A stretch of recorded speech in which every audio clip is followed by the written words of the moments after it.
7 বছর মাকে সন্তান খানায় কাবা শুধু তাওয়াফ করিয়েছেন। 7 বছর পরে সাদেকুত তাইয়ার নামে কাদে আবেদকে প্রশ্ন করলেন, আপনি আমাকে একটা প্রশ্নের জবাব দিয়ে দেন গো। কই কি প্রশ্ন বলো না। আমি আমার অসুস্থ মাকে 7 বছর পর্যন্ত কাঁধে করাইয়া আমি খানায় কাবা আমি তাওয়াফ করিয়েছি। আপনি বলেন না আমি যে মায়ের দুধ পান করেছি দুধের ঋণ শোধ হয়েছে কিনা। সাদিকুত তাইয়ার একটা ডাক দিয়ে বলল, এ বাইজদাইরের মানুষ, সবাই হৃদয়ের জানালা খুলে তোমরা শোনো। সাদিকুত তাইয়ার বলে দিয়েছে 7 বছর না, তোমার হায়াত যদি 50,000 বছর হয় কত বছর? তোমার হায়াত যদি 50,000 বছর হয় রে, তুমি যদি তোমার মাকে 50,000 বছর এই কাঁধে চড়াইতে থাকো রে, ওই যে নিঝুম রাত্রিতে মায়ের স্তন চেপে ধরে দুধ পান করেছ, একটা রাত্রে দুধের ঋণ শোধ হবে না। মা এমন জিনিস, আরে ভাই সবার কাছে পাগল হতে পারে, কিন্তু এটা আমার মা, ঠিক কিনা বলেন? সবার কাছে পাগল হতে পারে, এটা আমার বাবা। আমাদের প্রত্যেকের উচিত আমাদের পিতামাতাকে মান্য করা, ঠিক কিনা বলেন? কেন? মায়ের পায়ের নিচেই কিন্তু সন্তানের জান্নাত, paradise of the signed under the feet of the mother. মায়ের পায়ের নিচেই সন্তানের জান্নাত। এখন আমরা যারা এখানে উপস্থিত আছি স্টেজ এবং প্যান্ডেলে উপরে নিচে, আমরা সবাই কি মা বাবাকে ভালোবেসে জান্নাতি হতে চাই? আরো জোরে বলেন না কেন? বন্ধুরে আমার, তোমরা কেউ বুঝো না আমার মনের কথা। মা যদি চলে যায়, বাবা যদি চলে যায়, তারপরেও বাবা মা কবরে চলে গেছে রে, বাবা মা কবরে চলে যাওয়ার পরেও মা বাবার বাধ্য সন্তান হিসাবে আমি জীবিত থাকার পরেও কবরে যেতে পারবো বাধ্য হয়ে। তার মানে বাবা মা কবরে চলে গেছে, কেউ দুনিয়ার বুকে বেঁচে নাই, তারপরেও আমি মা বাবার বাধ্য সন্তান হতে পারবো। হাদিস শরীফ থেকে বন্ধ প্রমাণিত হয়ে গেছে। আল্লাহর নবী সরকারে দো জাহান ইমামুল মুরসালিন রাহমাতাল লিল আলামিন উম্মতির কান্ডারি নবী জানিয়ে দিয়েছেন, রে পৃথিবীর আমার উম্মত, সবাই শুনে রাখো রে, প্রত্যেকটা জুমার দিনে যদি কোনো বাবা মা চলে গেছে, এই অভাবটা যদি কোনো সন্তান বুঝতে পারে বন্ধু, এই অভাব বুঝে যদি প্রত্যেকটা জুমার দিনে যদি বাবা মার কবর জিয়ারত করতে পারে, আল্লাহ রাব্বুল আলামিন এই সন্তানটাকে বাবা মার বাধ্য সন্তান হিসেবে কবুল করে নেয়। বাবা মার জন্য মিলাদ পড়াতে পারেন, কোরআন খতম করাইতে পারেন, দোয়ার আয়োজন করতে পারেন, গরিব মিসকিনকে দান করে দিতে পারেন, রাস্তার কাজ ভেঙে আছে এটা ফিল আপ করে দিতে পারেন। আল্লাহ গো সওয়াব আমি চাই না, বাবা আমাকে দিয়ে দাও। জোরে বলেন না সুবহানাল্লাহ। বিশাল পাহাড়ের মতো করে রূপান্তরিত হয়ে বাবা মার কবরে সেই সওয়াব হাদিয়া পৌঁছে যাবে। জোরে জোরে বলেন সুবহানাল্লাহ। আল্লাহর হাবিব বলেছেন, হতভাগা সে, হতভাগা সে, হতভাগা সে, 3 বার বলেছেন নবী। ওগো নবী, কে গো সেই হতভাগা সন্তান? নবী বলেছেন, বাবা মা দুজনকে পাইল। কয়জন? বাবা মা দুজনকে পাইল অথবা একজনকে পাইল। তাদের সেবা যত্ন করে, আদর যত্ন করে একটা সন্তান যদি জান্নাতি হতে না পারে, তার চেয়ে বড় হতভাগা আর কেউ হতে পারে না। ঠিক না বে ঠিক? আমি বলিনি ভাই, বলেছেন নবী। নবীর কথা সত্য না মিথ্যা? কার কার কাছে মনে হয় সত্য? সবার কাছে কি 50% না 100%? 100% হলে অনেকের হাত সোজা, অনেকের হাত আড়ু ভাঙা ধয়ের মতো। 100% হলে 2 হাত তুলে দেখান, আর জোরে হাত নামা। সম্মানিত উপস্থিতি, দলিল কিন্তু আছে। হযরত মুহাম্মদ সাল্লাল্লাহু আলাইহি ওয়াসাল্লাম was born in a country. His father's name was Abdullah. His mother's name was Amina. His father said died before he was born. He lost his mother in his childhood.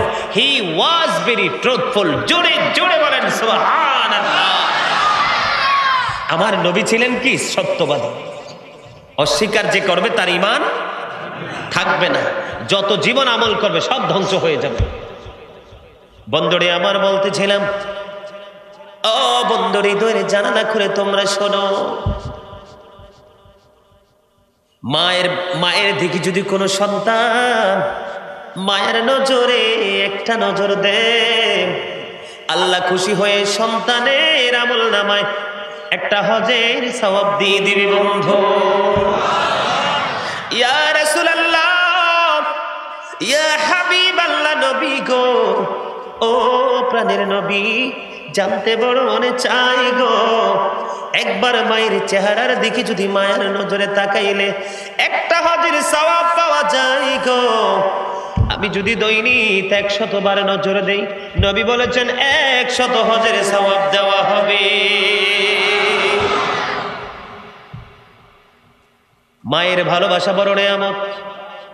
মায়ের ভালো যে মাকে ভালো যে সন্তান বাঁচতে পারলো না, বাবাকে যেই সন্তান ভালোবাসতে পারলো না, এর চেয়ে বড় হতভাগা কপাল পোড়ার কেউ হতে পারে না। বন্ধুরে আমার, মাকে গালি দেওয়া লাগবে না। মায়ের কথাকে অমান্য করলে একটা ছেলে বন্ধু জাহান্নামী। আমি আপনাদেরকে বোঝাবো আজকে হাদিস শরীফ থেকে। হাদিস শরীফের মধ্যে সেটি 3টা শিশু দোলনায় কথা বলেছেন। কয়টা? 3টি শিশু দোলনায় কথা বলেছেন। এর মধ্যে 2টা শিশুর কথা বলবো না, আমি একটা শিশুর কথা বন্ধু আপনাদেরকে বলবো। দোলনায় কথা বলেছেন হযরত জুরিজ নামে একজন ছেলে ছিল মায়ের পাগল। একদম সহিহ হাদিস বন্ধু। জুরিজ ছিল মায়ের পাগল সন্তান। এই জুরিজ এত বেশি আল্লাহওয়ালা ছিল, এত বেশি বুজুর্গ ছিল, এত বেশি নবীর প্রেমিক ছিল বন্ধু। এই জুরিজ আমরা যেরকম জামাতে নামাজ পড়ে, আমরা যেরকম জনসম্মুখে বসে বসে লোকালয়ে আমরা ইবাদত করি, এই জুরিজ যেমন আমলদার ছিল না। সে আমল করার জন্য লোকালয়ে থেকে অন্যত্র তিনি একটা হুজরা বানালেন। হুজরাতে তিনি ইবাদত করতেছেন। একদিন বন্ধু তিনি নামাজে দাঁড়িয়ে গেছেন, নামাজের নিয়ত করে ফেলেছেন। তার মা হুজরার বাহির থেকে ডাকে, বাবা আমি মা এসেছি, তোমার সাথে দেখা করব, তুমি আমাকে দেখা দাও। জুরিজ মনে মনে বলতেছে, আল্লাহ গো, আমি তো নামাজের নিয়ত করে ফেলেছি, আমি তো নামাজের নিয়ত করে ফেলেছি, আমি কি নামাজ পড়ব নাকি মায়ের ডাকে আমি সাড়া দিব? তিনি সর্বশেষে ডিসাইড করলেন, সিদ্ধান্ত নিলেন, আমি মায়ের ডাকে সাড়া দিব, পরে আগে আমি নামাজ শেষ করব। এবার হযরত জুরিজ বন্ধু নামাজ শেষ করে ফেললেন। নামাজ শেষ করার পরে হুজরার বাইরে এসে চেয়ে দেখে মা হুজরার বাহিরে নাই। মা চলে গেছে। আজকের দিন চলে গেল। দ্বিতীয় দিন আবার ছেলে হুজরার মধ্যে নামাজরত অবস্থায় তিনি যখন নামাজ পড়া শুরু করলেন, আবার দ্বিতীয় দিন মা এসে দেখতেছে, বাবা গো, আমি এসেছি তোমার সঙ্গে দেখা করার জন্য। এবার আজকেও জুরিজ নামাজরত অবস্থায়, ওগো আল্লাহ, আমি কি নামাজ পড়ব নাকি আমার মায়ের ডাকে সাড়া দিব? সর্বশেষে আজকেও তিনি নামাজ চালিয়ে গেলেন, মায়ের ডাকে তিনি সাড়া দেয় না। কয়দিন চলে গেল? 2 দিন চলে গেল বন্ধু। ও মাইজদের মানুষ, কেমন করে ঘরে ঘুমাও? এত সুন্দর প্রেমের বাগান, এত সুন্দর জান্নাতের বাগান, কেমন করে এখনো পর্যন্ত ঘরে বসে আছো বন্ধু? একদিন যখন কবরে চলে যাবে, পৃথিবীর শত শত মাইল, হাজার হাজার মাইল দূরে বন্ধু খবর নেওয়া যায়। এই মাত্র 3.5 হাত মাটির ঘর, এই ঘরের খবর পৃথিবীর কেউ রাখবে না।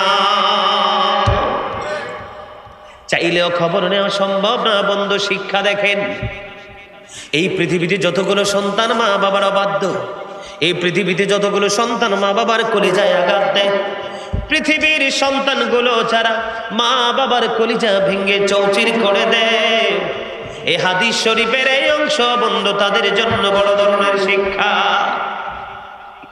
একদিন গেল, 2 দিন গেল, 3য় দিন আবার জুরিজ নামাজরত অবস্থায় নামাজের নিয়ত করে ফেললো। মা হুজরার বাইরে সে ডেকে ডেকে বলে, বাবা গো, আমি মা এসেছি, দেখা দাও। আবার আজকেও জুরিজ নামাজরত অবস্থায়, জুরিজ আজকেও মায়ের ডাকে সাড়া দেয় না। তিনি নামাজ চালিয়ে গেলেন। নামাজ শেষ করার পরে বন্ধু এবার নজর দিয়ে চায়া দেখলেন মা আজকেও নাই। একে একে করে 3 দিন মায়ের ডাকতেছেন, মায়ের ডাকে সাড়া দেয় না। 3 দিন পরে যখন মা ছেলের সাথে দেখা হলো না, এবার মা যাওয়ার সময় বলে গেছে, আল্লাহ, এক এক করে 3 দিন ছেলের সাথে দেখা করতে আসলাম, ছেলে দেখা দিল না, তাকে বেশ্যা মহিলার মুখ না দেখাইয়া মরণ দিও না। জোরে বলেন না নাউজুবিল্লাহ। এত আস্তে, আর এটাই সহজ মনে করছে?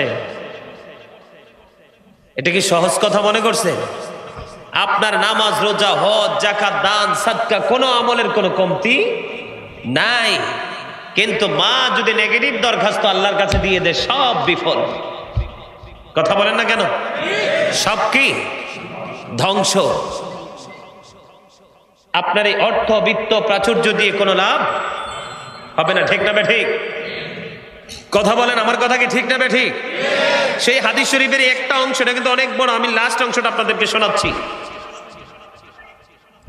এবার কি করলেন? মা বদদুয়া দিয়ে দিয়েছে, আল্লাহ, এক এক করে 3 দিন দেখা করতে আসলাম, গোলামি করে কার? নামাজ কি আল্লাহর না? এই যে মেরাজের চাঁদ, আল্লাহ রাব্বুল আলামিন আল্লাহর হাবিবের কাছে 50 ওয়াক্ত নামাজ দিয়েছিলেন। মুসা কালিমুল্লাহর পরামর্শে আল্লাহর সাথে গিয়ে আবার পুনরায় আলাপ করে 50 ওয়াক্ত নামাজ থেকে 45 ওয়াক্ত মাইনাস করে 5 ওয়াক্ত নামাজ বন্ধু আল্লাহ বরাদ্দ করেছেন। আল্লাহর হাবিব দাবি করেছেন আমার উম্মতের জন্য 5 ওয়াক্ত। আল্লাহ বললেন আমি দিয়ে দিলাম, কিন্তু আমার কথা কখনো 2 রকম হতে পারে না। আপনার উম্মত যখন 5 ওয়াক্ত নামাজ পড়বে, আমি আল্লাহ খুশি হই 50 ওয়াক্তের সওয়াব দিয়ে দিব। এই নামাজ, অথচ নামাজ কত বড় নিয়ামত জানেন? হযরতে আবু যর রাদিয়াল্লাহু তাআলা আনহু থেকে হাদিস বর্ণিত, আমার নবী কি করলেন? শীতের দিনে বের হলেন। শীতের দিনে বের হওয়ার পরে এবার নজর দিয়ে যায় দেখলেন গাছের পাতা শুষ্ক হয়ে ঝরে ঝরে পড়ছে। দেখবেন ফাল্গুন চলে এসেছে, আমাদের বাংলাদেশের গাছের পাতাও কিন্তু ঝরে যাবে। সিস্টেম আছে না? ঝরে যাবে বন্ধু। এবার নবী যখন গাছের পাতা ঝরতে দেখলেন, আমার প্রাণের নবী গাছের ডাল স্পর্শ করলেন। স্পর্শ করার পরে, গাছের ডাল স্পর্শ করার পরে আর দ্রুত গতিতে পাতাগুলো ঝরে ঝরে পড়ছে। এবার নবী ডাক দিলেন, রে আবু যর। আবু যর উত্তর দিল, লাব্বাইকা ইয়া রাসূলুল্লাহ। যখন তিনি হাজির হলেন, তিনি বললেন, নবী গো আমি হাজির। রে আবু যর, তুমি নজর দিয়ে চাইয়া দেখো রে, শীতের দিনের কারণে গাছের পাতাগুলো শুষ্ক হয়ে জোরে জোরে পড়ছে। আল্লাহর বান্দা আল্লাহ রাব্বুল আলামিনকে পাওয়ার আশায়, শুধু আল্লাহকে রাজি করার আশায়, আল্লাহ রাব্বুল আলামিনকে খুশি করার আশায় কোন বান্দা যখন নামাজের মাধ্যমে আল্লাহর কুদরতি কদমে সিজদা দেবে, ওই গাছের পাতার মতো তার গুনাহগুলো ঝরে যাবে।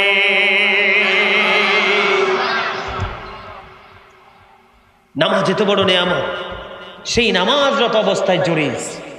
কথা বুঝতে হবে।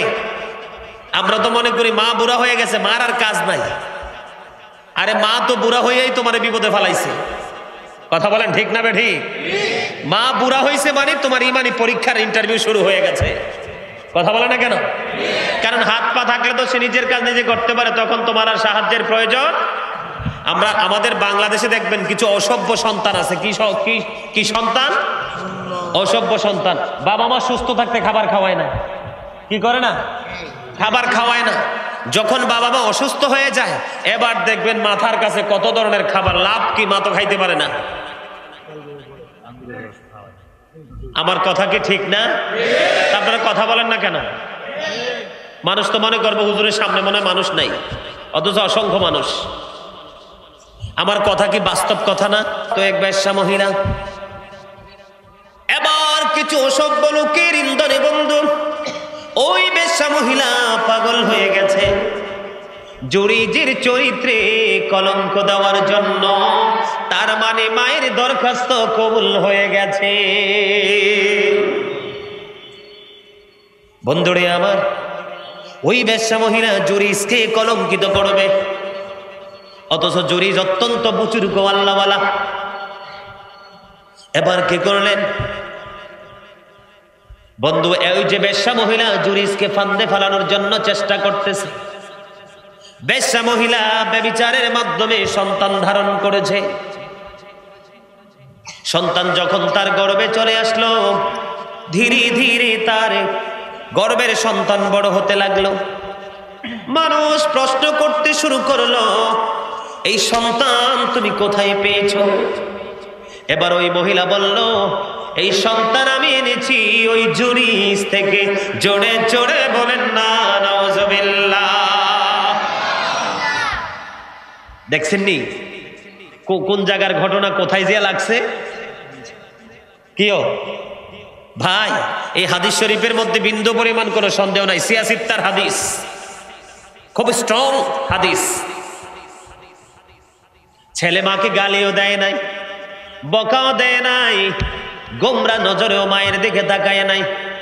মা একটা ডাক দিয়ে বলল, আল্লাহ, এক এক করে 3 দিন এসেছি দয়াল রে ছেলের সাথে দেখা করার জন্য, ছেলে তো দেখা দিল না।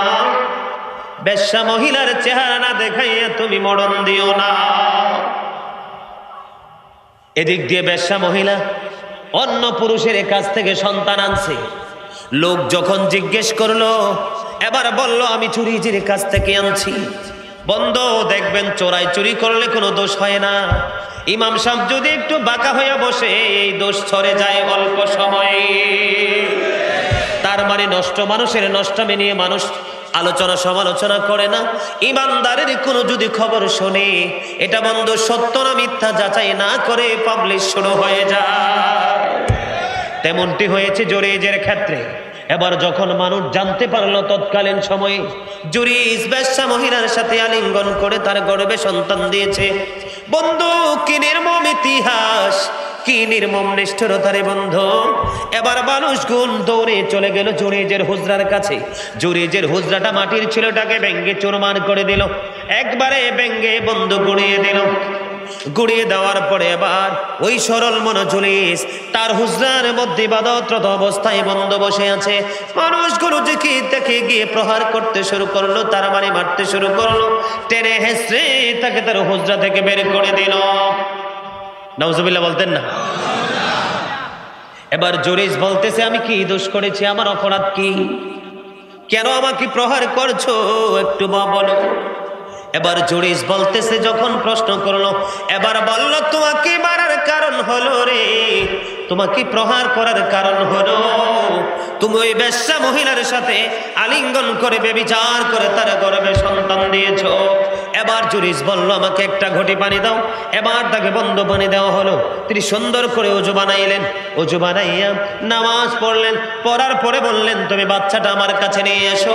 এবার বাচ্চাটাকে যখন ওনার কাছে নিয়ে আসলো, আসার পরে বাচ্চাটার পেটের উপর জুরিজ হাতটা ধরলো, হাতটা দিয়ে বন্ধ পেটে লাড়া দিয়ে বলছে, বাবু বলো না তোমার বাবা কে? এবার ওই মাসুম ছোট্ট বাচ্চা উত্তর দিল, ওই রাখাল আমার বাবা। জোরে জোরে আল্লাহু আকবার, আর জোরে বলেন আল্লাহু আকবার। কথা কি বুঝেছেন? কথা বলেন। আমি আপনাদেরকে বুঝাইতে চেয়েছি, মার মনে কষ্ট লাগলে শেষ। বাবাকে কষ্ট দেওয়া, বলে হুজুর শুধু মার কথা বলেন, বাবার কি অবদান নাই? অবশ্যই আছে। হাদিস শরীফের মধ্যে সেই সন্তান আল্লাহর অবাধ্য। মানে কোন সন্তান যদি বাবার অবাধ্য হয়ে যায়, আল্লাহকে তুই বান্দা আমার অবাধ্য হয়ে গেছস। বাবার আর আল্লাহর অবাধ্য হইলে এই বান্দার উপায় আসেনি। প্রশ্ন করা হলো নবীকে, বন্ধু হাদিস শরীফ দ্বারা প্রমাণ। ওগো নবী, আমার কাছ থেকে সবচেয়ে মধুর আচরণ, আমার কাছ থেকে সবচেয়ে ভালো আচরণ, এটা কে বেশি পাও না গো নবী? নবী বললেন, ক্বালা উম্মুকা, তোমার মা। ক্বালা সুম্মা মান, তারপরে কে?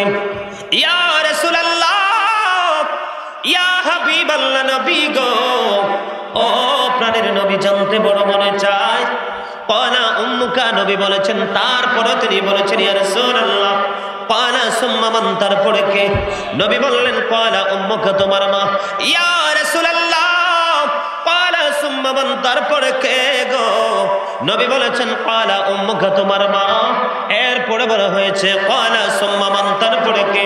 নবী বলেছেন, ক্বালা আবুকা, তোমার বাবা।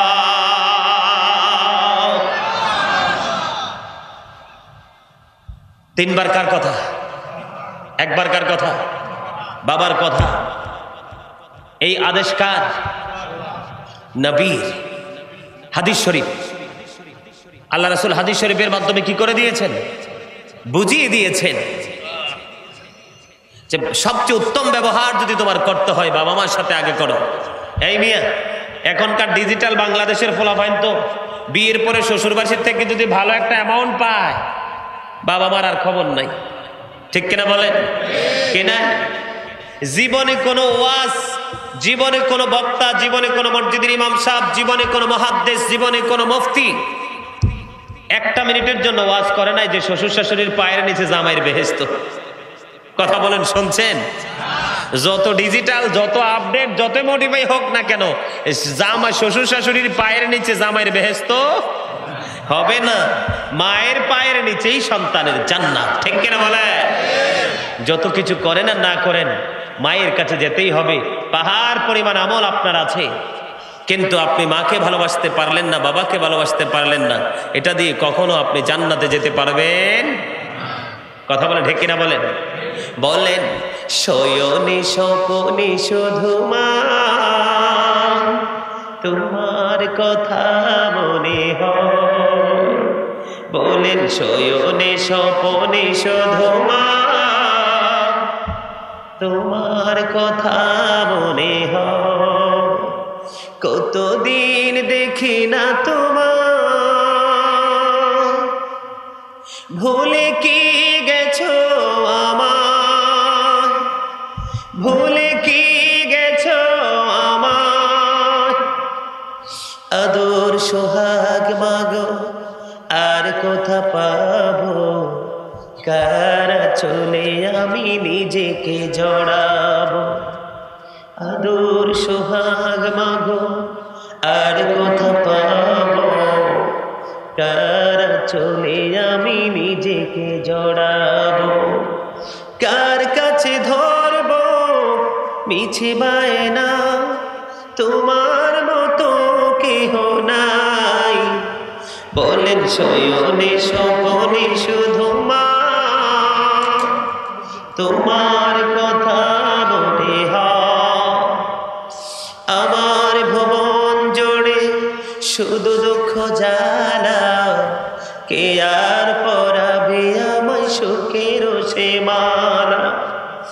আমার ভুবন জুড়ে শুধু দুঃখ জ্বালা, কে আর পরাবে আমায় সুখের সে মালা।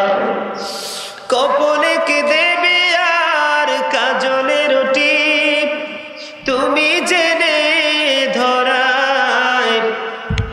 শয়নে স্বপনে শুধু মা,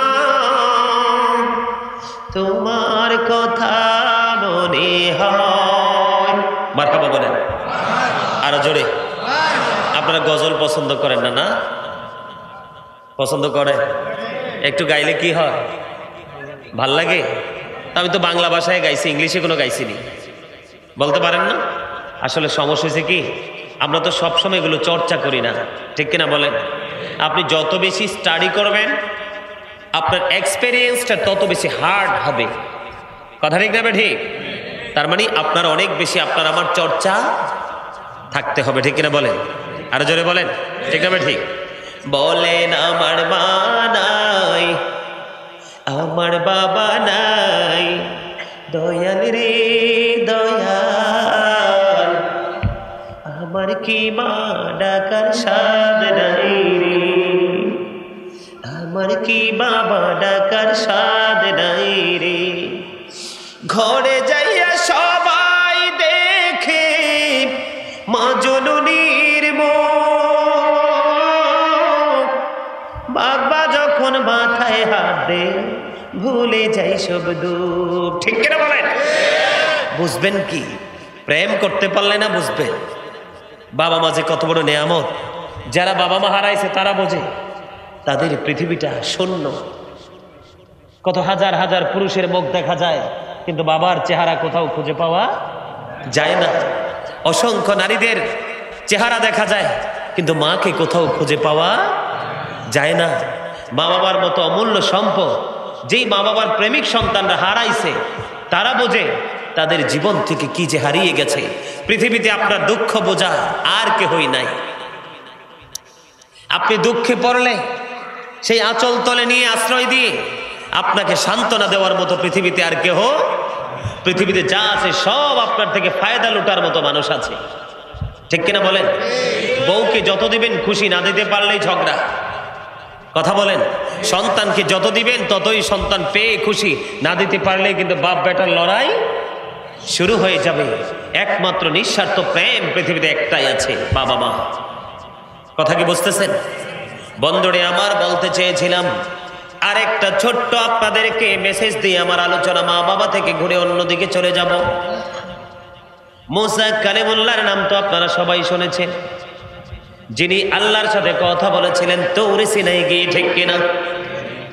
মুসা নবী বেশি বেশি কথা বলেছেন, আল্লাহ রাব্বুল আলামিন তার উপাধি দিয়েছেন কালিমুল্লাহ।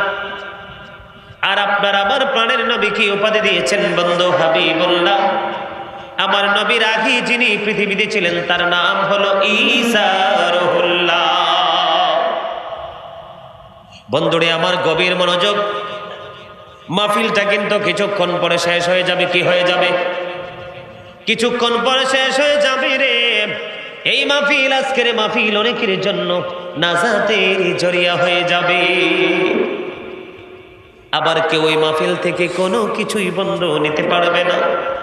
মুসা কালিমুল্লাহর জীবনী থেকে একটা তথ্য আমি খুঁজে পাইলাম বন্ধু। মুসা নবীর জামানায় একজন কসাই ছিল, মার প্রেমিক।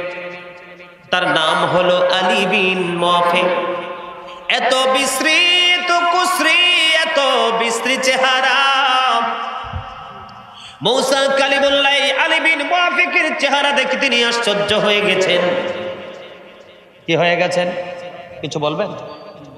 আমাকে বললে বলবেন, বলার থাকতে। হ্যাঁ, একটু মন দিয়ে শোনেন। মুসা নবী আল্লাহকে বলল, ওগো আল্লাহ, আমি তো তোমার নবী মুসা কালিমুল্লাহ।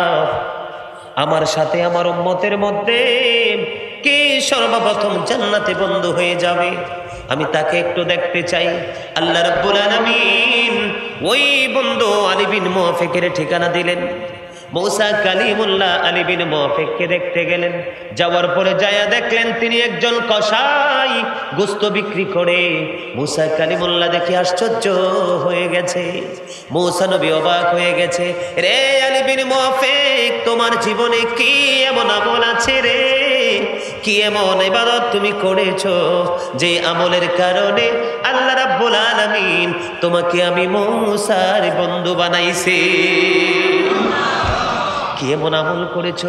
কি এমন প্রেম তুমি মালিকের সঙ্গে করেছো যেই প্রেমের কারণে তুমি আমি মুসা কালিমুল্লাহর বন্ধু হওয়ার যোগ্যতা অর্জন করেছো? মুসা কালিমুল্লাহ সেই রহস্য উদ্ঘাটনের জন্য বন্ধু দাঁড়ায় রইলেন। ওই আলী বিন মুআফিক তিনি গোশত বিক্রি করলেন।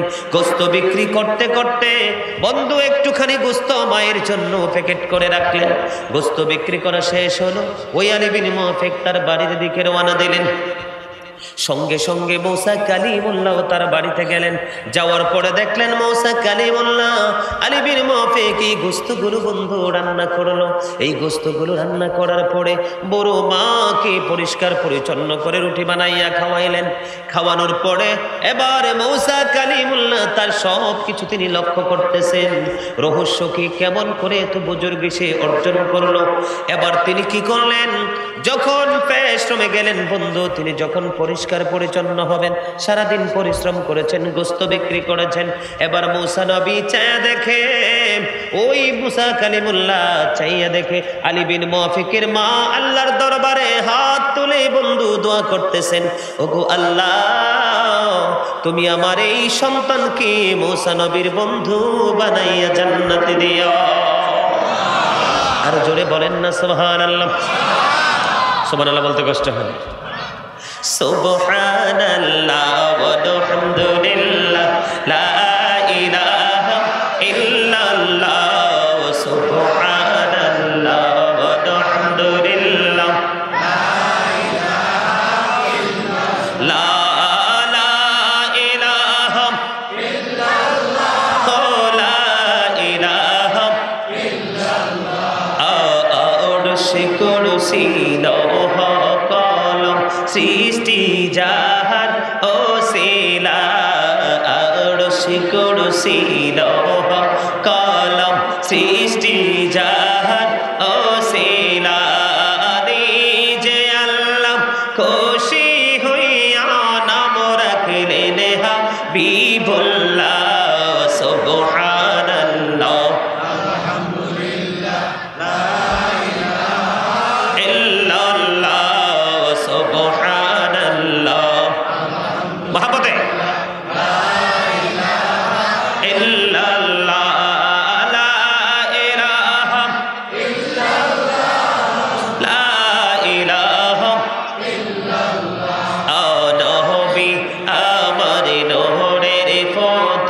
জগত করলেন ও জালা, নবী আমার নোহরের পুতুল জগত করলেন ও জালা, রোজ হাসরে করবেন তিনি উম্মতের ফয়সালা সুবহানাল্লাহ আলহামদুলিল্লাহ লা ইলাহা ইল্লাল্লাহ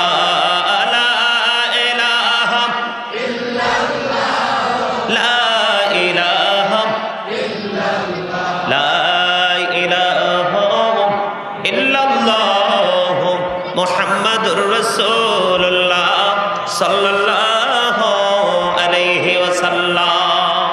আলহামদুলিল্লাহ বলেন আর একটু মহব্বতে।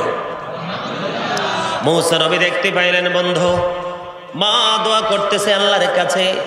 এবার মূসা কালিমুল্লাহ প্রশ্ন করলো, রে বুড়ি মা তুমি বলো না কি দোয়া তুমি করেছো তোমার সন্তানের জন্য?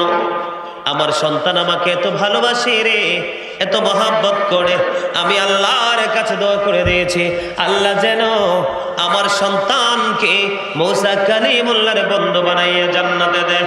এবার মূসা নবী একটা ডাক দিয়ে বলল, রে বুড়ি মা আল্লাহ রাব্বুল আলামিনের কাছে আমি দরখাস্ত করলাম আমার সাথে কে সর্বপ্রথম জান্নাতে বন্ধু হয়ে যাবে। এবার ওই মূসা কালিমুল্লাহ বুড়িমাকে বলতেছেন আল্লাহ রাব্বুল আলামিন জানিয়ে দিয়েছে তোমার ছেলে আলী বিন মুআফিক জান্নাতে, তার মানে তুমি মার দোয়া আল্লাহ কবুল করে নিয়েছে।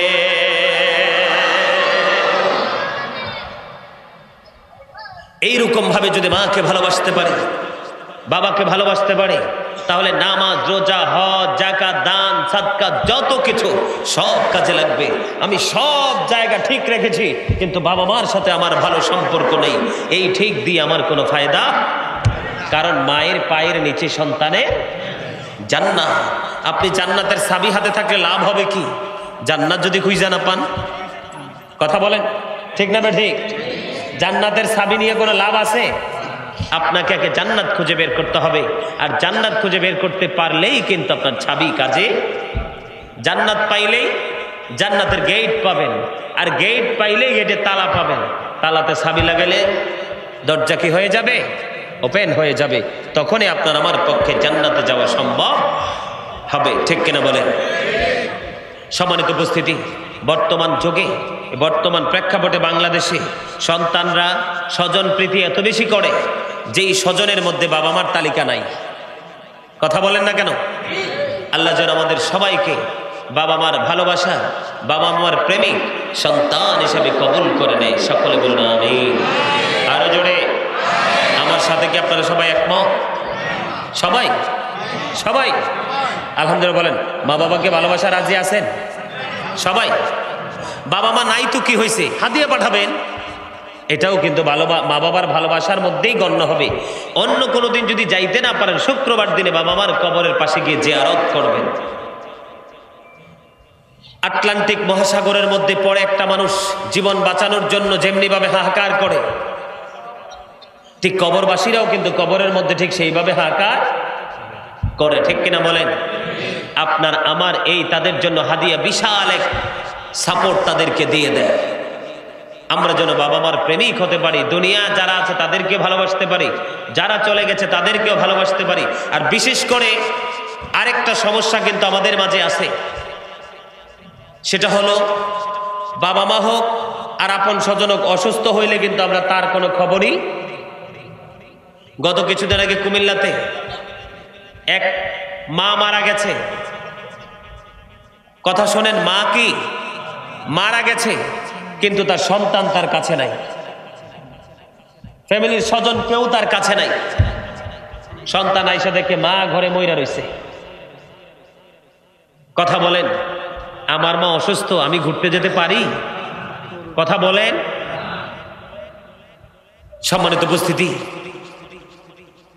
কেউ যদি কোনো অসুস্থ রোগীর সেবা করে কি করে? কথা বলেন না কেন?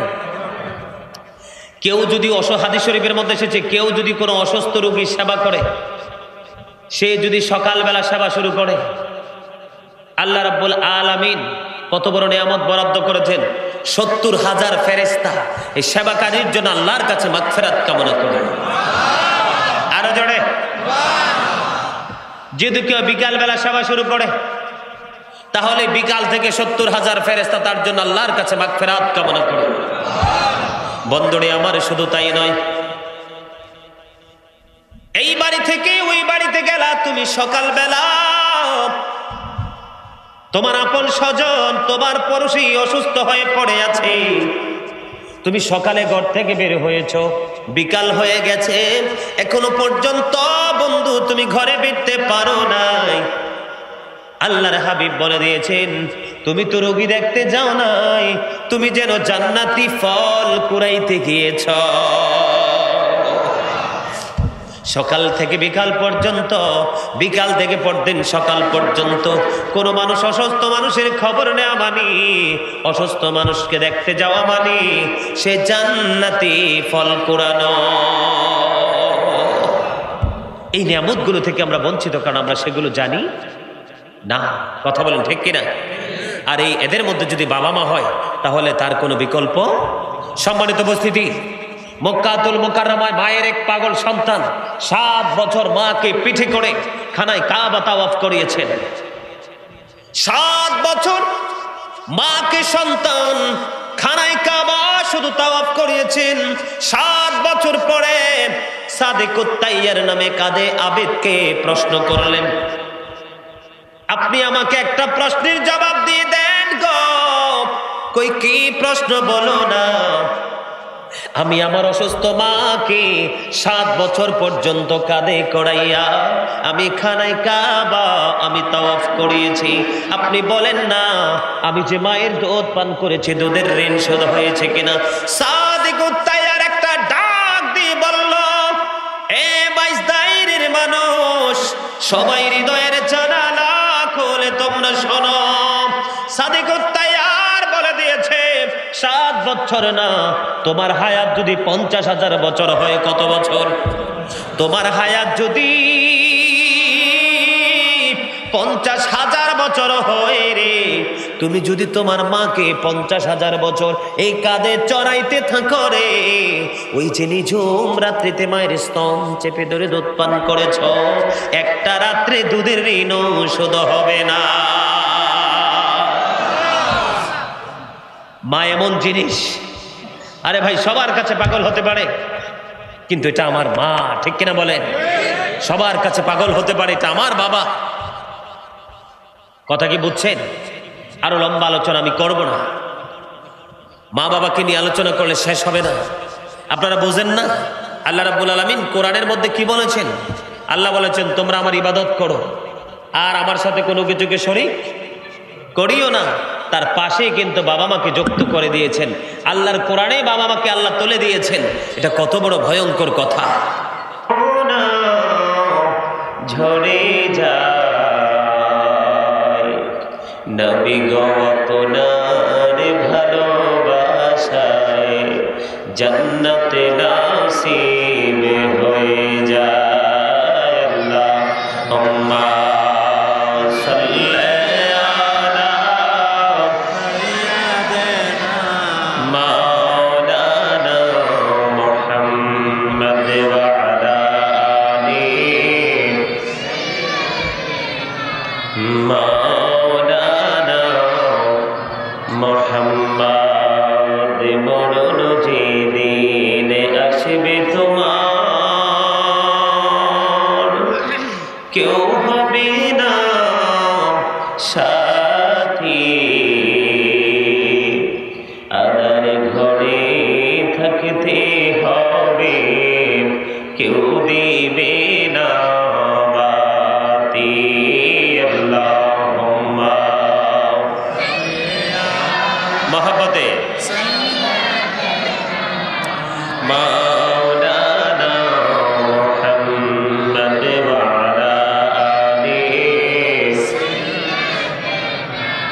মাওলানা মুহাম্মদ। মাটির নিচে বাড়ি মোদের, ওই মাটির নিচে মোদের ঘর, এই দুনিয়ার আপন যারা সবাই হবে মোদের পর। আল্লাহুম্মা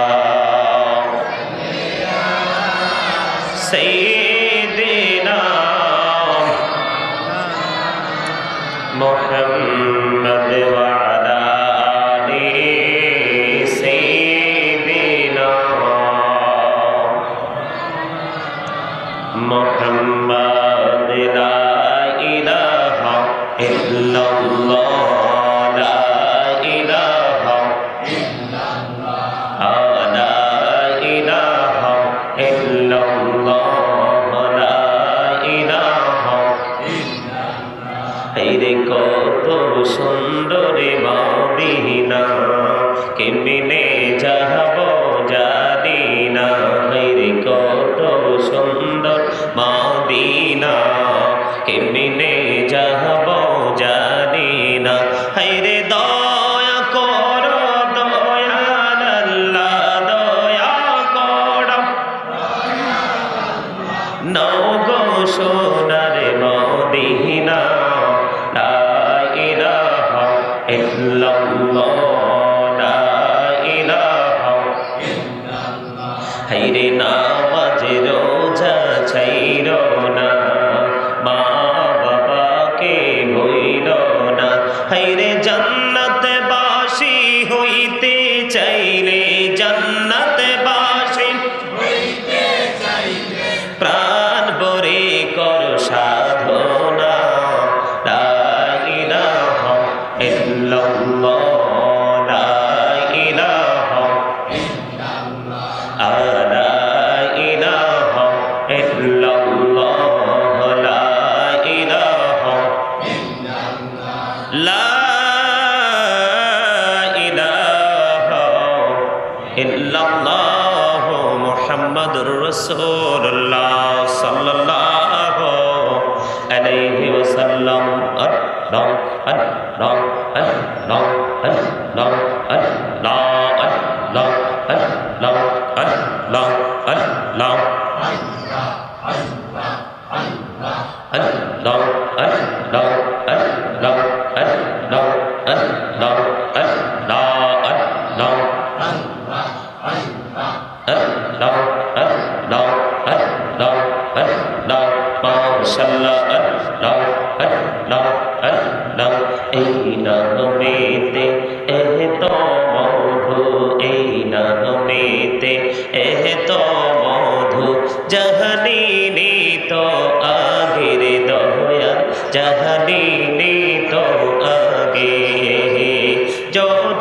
জপি নামটি তোমার, যতই জপি নামটি তোমার, ততই মধুর লাগে রে দয়াল, ততই মধুর লাগে।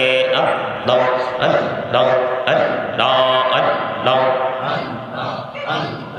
আল্লাহ আল্লাহ আল্লাহ আল্লাহ আল্লাহ। প্রেমেরা পড়ে গো নবী মেহরাজেতে যাইয়া, প্রেমেরা পড়ে গো নবী মেহরাজেতে যাইয়া, দয়াল প্রভু দিলেন মেরাজ, দয়াল প্রভু দিলেন মেরাজ মুমিনের লাগিয়া। আল্লাহ আল্লাহ আল্লাহ আল্লাহ আল্লাহ আল্লাহ আল্লাহ। জীবন গড়িয়া করসির গোনা, জীবন গড়িয়া করসির গোনা, ক্ষমা করে দাও রে দয়াল, ক্ষমা করে দাও।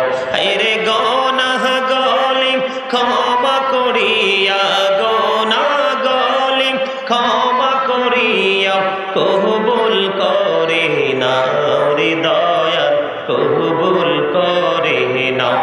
আল্লাহ আল্লাহ আল্লাহ আল্লাহ আল্লাহ আল্লাহ আল্লাহ।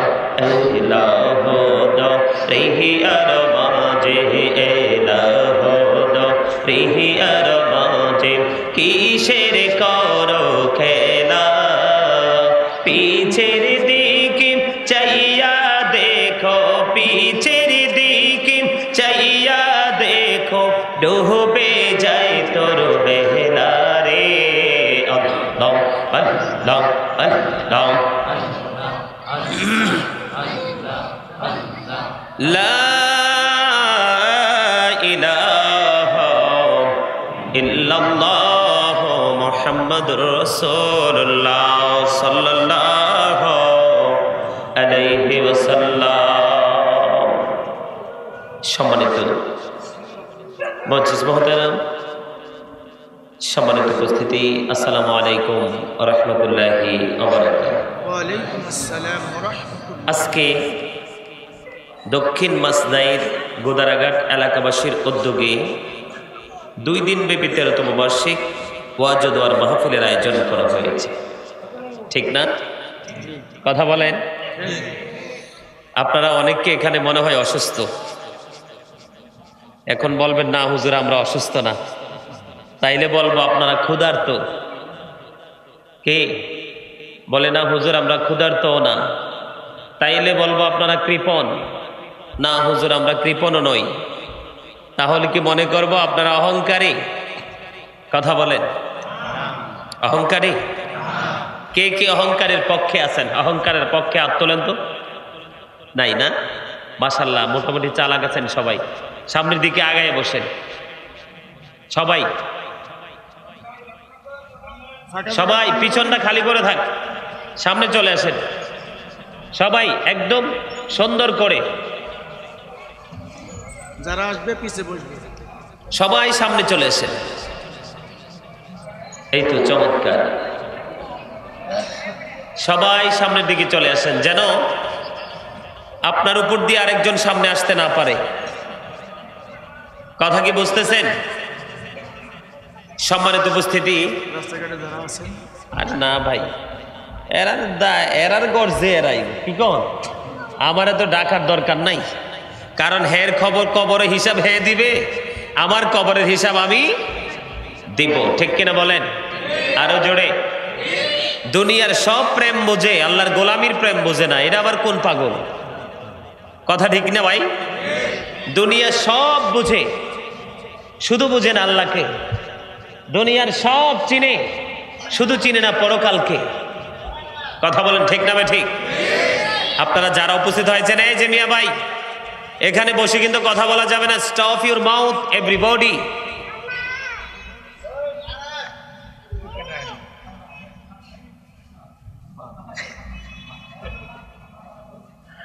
কথা কি বুঝছেন? তার মানে সবার জবানকে বন্ধ রাখতে হবে। রাজি? ওমা কথা বলেন। সবার জবানকে এখানে বন্ধ রাখতে হবে। আমি অর্ডার দিলে শুধু মুখ খুলতে হবে, তার আগে সবার মুখ কি থাকবে? বন্ধ। 2 নাম্বার কথা হলো, you listening my lecture very attentively. সকলার আমার আলোচনার দিকে গভীর মনোযোগ থাকতে হবে। রাজি আছেন ইনশাআল্লাহ? আমি বলবো আলহামদুলিল্লাহ। আপনারা কিন্তু বলতে দেরি আসতে দেরি করেন না, এটা আপনাদের বড় একটা গুণ আমি মনে করি। এটা হলো আদব। এটা কি আমি বলেছি, বলতে বলতে আপনারা সামনের দিকে চলে এসেছেন। এটা হলো কি আদব, মহাব্বত, সম্মান করা। কি করা? সম্মান করলে কি হয় জানেন? নিজের সম্মানী হওয়া যায়। একজনকে সম্মান করলে কি পাওয়া যাবে? সম্মান পাওয়া যাবে।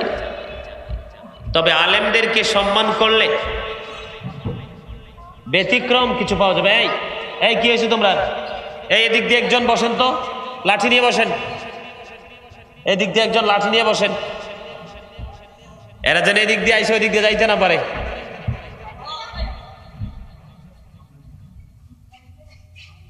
সম্মানিত উপস্থিতি, আমি যখন আলোচনার দিকে যাব তখন কিন্তু আমি অন্যদিকে যাব না। তার আগে আমি আপনাদেরকে বলতে চাই, যেটা বলতে চেয়েছিলাম, হক্কানি আলেমদেরকে সম্মান করা, মহাব্বত করা, এটা সাধারণ মানুষের জান্নাতে যাওয়ার দলিল। হক্কানি আলেমদেরকে মহাব্বত করা সাধারণ মানুষের কিসের দলিল? জান্নাতে যাওয়ার দলিল। এটা আমার কথা না, এটা আল্লাহর কথা। আল্লাহ রাব্বুল আলামিন জানিয়ে দিয়েছেন, join with my dear people, come to my paradise. আল্লাহ বলেছেন, join with my dear people, come to my paradise. সুবহানাল্লাহ। আল্লাহ বলেছেন, আমার প্রিয় লোকেদের সাথে যুক্ত হও আর আমার জান্নাতে চলে এসো। কাম টু মাই প্যারাডাইস, তার মানে ফাদখুলি ফি ইবাদি ওয়াদখুলি জান্নাতি। জোরে বলেন না সুবহানাল্লাহ। এটা কি সাধারণ মানুষের জন্য বড় একটা নিয়ামত না? কথা বলে না আরো জোরে। কথা কিন্তু জোরে বলতে হবে, আওয়াজ দিয়ে বলতে হবে। যদি কথা না বলেন তাহলে কিন্তু ওয়াজটাকে অন্যদিকে ঘুরাইয়ে নিতে হবে। সম্মানিত উপস্থিতি, আল্লাহ রাব্বুল আলামিন আমাদেরকে মুখটা, জবানটা ভালো খাবার চিবিয়ে খাওয়ার জন্য দেয় নাই। চা দোকানে বসে বসে অপ্রাসঙ্গিক অপ্রয়োজনীয় কথা বলার জন্য দেয় নাই। বাজারে গিয়ে, সমনীতি গিয়ে, রাস্তায় গিয়ে অপ্রাসঙ্গিক কথা বলার জন্য দেয়নি। আল্লাহ এই জবানটাকে আল্লাহর কাজে লাগানোর জন্য দিয়েছেন। বিশ্বাস হয় না? না হয় তো হইলে জি তো সবাই বলেন নাই। আরে ভাই, গেট আপ দেখাইবার কিছুই নাই, কিছুই নাই গেট আপ দেখাইবা। আপনি যত বড় বাহাদুরি হন না কেন, করোনা কোন দিক দিয়ে আসছে আর কোন দিক দিয়ে ঢুকছে এটা আপনি দেখেন নাই। পৃথিবীর কোন গবেষণাগার আজও পর্যন্ত তার ঠিকানা নিশ্চিত করতে পারে নাই। কথা বলেন না কেন? তাহলে গেট আপ দেখাইবার কি আছে? আল্লাহ ডাজন্ট লাইক দ্য প্রাউড। আল্লাহ অহংকারীকে পছন্দ করে না। তো কথা না বললে তো আমি মনে করব আপনারা অহংকার করতেছেন, গর্ব করতেছেন। কিছুই নাই গর্ব করার। সম্মানিত উপস্থিতি, এই যে আমরা একজন আরেকজন পাশাপাশি বসে আছি, প্র্যাকটিক্যালি একজন আরেকজনের পাশাপাশি বসে আছি, এই মানুষটা এক ধরনের মানুষ। এই মানুষের নাম আল্লাহ কোরআনে কখনো বলেছেন নাস, আবার কখনো বলেছেন ইনসান। কথা বুঝতে হবে কিন্তু। আমাদের যে মানুষ, আমরা যে মানুষ, আমাদেরকে আল্লাহ কখনো কি বলেছেন? নাস, আরবি ভাষা। কখনো বলেছেন ইনসান। এই নাস আর ইনসান দুটোটার শব্দের অর্থ কিন্তু একটাই, মানুষ। ঠিক কিনা বলেন? আমরা বাঙালি, আমরা বাংলা ভাষায় বলি মানুষ। আর ইংলিশে এটাকে কখনো বলা হয় ম্যান, আবার কখনো বলা হয় পার্সন। ঠিক কিনা বলেন? এটা কোন মানুষ? এই যে আমরা সবাই পাশাপাশি বসে আছি, এটা হলো এই মানুষ। এই মানুষের ভিতরে আরো একটা মানুষ আছে, যে মানুষকে পৃথিবীর কোনো মানুষ দেখতে পায় না। যেমন আমার মাঝে আছে, আমি তাকে কোনোদিন দেখিনি। আবার কোন দিন সে আমার এই দেহ ছেড়ে, খাঁচা ছেড়ে উড়াল দিবে, সেটাও আমি জানবো না। ঠিক কিনা বলেন? এই ভিতরের মানুষটার নাম কিন্তু আরেকটা। আল্লাহ কোরআনে বলেছেন রূহ, এটাকে বাংলাতে বলা হয় আত্মা, ইংলিশে এটাকে বলা হয় সোল। আল্লাহ বলেছেন say the soul is the order of my lord. আত্মাটা হলো আল্লাহর নির্দেশ, আল্লাহর ওয়ার্ডার। এটা একদিন কিন্তু ছিল না। কেন ছিল না? কারণ আপনি আমি তো ছিলাম না। যখন বাবা মায়ের মিলন হয়েছে, বাবা মায়ের শুক্রাণু ডিম্বাণু থেকে ওই যে বাহিরের মানুষের ওয়াজ করলাম, ভিতর বাই খাঁচাটা তৈরি হয়েছে, তখনই কিন্তু এই দেহে এই পাখিটা চলে এসেছে। কথা বলেন? তার আগে পাখি কোথায় ছিল? এই সোল কোথায় ছিল? এই নাস কোথায় ছিল? এই রূহ কোথায় ছিল? ছিল আলমে আরোহায়। তার মানে রূহের জগতে। এটা হলো ফার্স্ট টেন্স। এখন আছে আপনার আমার মাঝে, এটা থাকার কারণে কিন্তু আমরা জিন্দা। এটা হলো প্রেজেন্ট টেন্স। আরেকদিন কিন্তু সেই খাঁচা ছেড়ে চলে যাবে বর্জখী জীবনে, মানে কবর থেকে পুরো জীবন। সেটা হলো ফিউচার টেন্স। এখানে কিন্তু আমাদের আলমে আরোহা রূহের জগৎ নিয়ে কিন্তু এত তথ্য উদ্ঘাটন করার মতো সেই দুঃসাহস আমাদের নেই। তারপরেও একটা কথা, সত্য কথা একটা বলতেই হয়। আল্লাহ কিন্তু রূহের জগতে আমাদের আত্মাকে নিয়ে মিটিং করেছেন, মিটিং দেখিয়েছিলেন। সেই মিটিংয়ে প্রশ্ন করেছিলেন আলাস্তু বিরব্বিকুম, আমি কি তোমাদের প্রভু নই? তখন কিন্তু আমরা সকলে বলেছিলাম ক্বালু বালা, হ্যাঁ আপনি আমাদের প্রভু। আরে জোরে প্রভুকে আমরা ওখানে স্বীকৃতি দিয়ে এসেছি, তার মানে বায়াত গ্রহণ করেছি, ওয়াদাবদ্ধ হয়েছি। কথা বলেন ঠিক না বেঠিক? ভাইয়ের আমার কিন্তু অসংখ্য অগণিত মানুষের দরকার নাই, বোঝার মতো কয়েকজন লোক হইলেই এনাফ। কথা বুঝে আসে না? কারণ আপনারা যদি আমাকে বুঝতেই না পারেন, তাহলে এই বসা দিয়ে কোনো লাভ নেই। কথা বলেন ঠিক না? যেই মানুষগুলো, এই আপনারা যারা, বিশেষ করে যুবক ভাইদেরকে বলছি, যুবক ভাইয়েরা যারা, তোমরা একটা দায়িত্ব পালন করতে হবে। এই যে বাচ্চারা ওঠা বসা করতেছে, ওরা ডিস্টার্ব করতেছে, ওদেরকে কিন্তু মারার জন্য ব্যাত লাগবে আজকে। ওরা কিন্তু খুব দুষ্ট।